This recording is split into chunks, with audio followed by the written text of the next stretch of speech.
أول ما تطلع مع الباب تطلع جهازك، أول ما تصحى من النوم تفتح الجهاز وتشوف عدد اللي أرسلوا لك رسائل. أليس هذا صحيح يا أخوان؟ بالله كم تأخذ من وقتك؟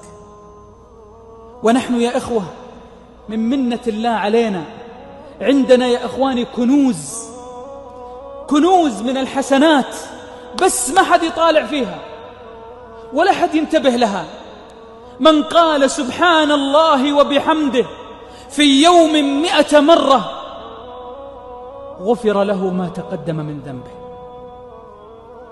يا الله، من اللي يقوله؟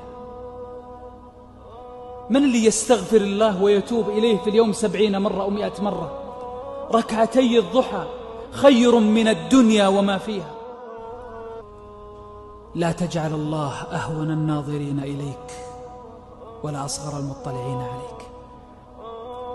والله يأخذك في لحظة، في دقيقة، وين دقيقة؟ كثير دقيقة،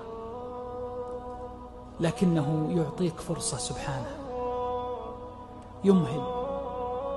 تراها ما يبذهانه منك وشطارة أنك أنت قاعد تسوي كل هذا الخرابيط وهذه المعاصي وتعتقد في قرارة نفسك أن الله ما يقدر عليك. يعطيك فرصة، إمهال، علك تتوب، علك تعود، علك تستغفر. هو أرحم بك سبحانه وتعالى من أمك اللي جابتك، أرحم بنا من أمهاتنا وأبائنا.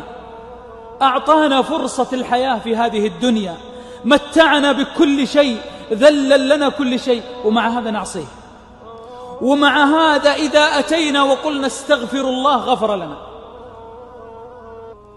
لا تجعل الله أهون الناظرين إليك.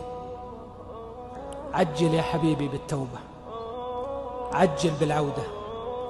العمر قصير وعندك فرصة غالية. ترى ملايين من البشر يحرمون إياها يوميا.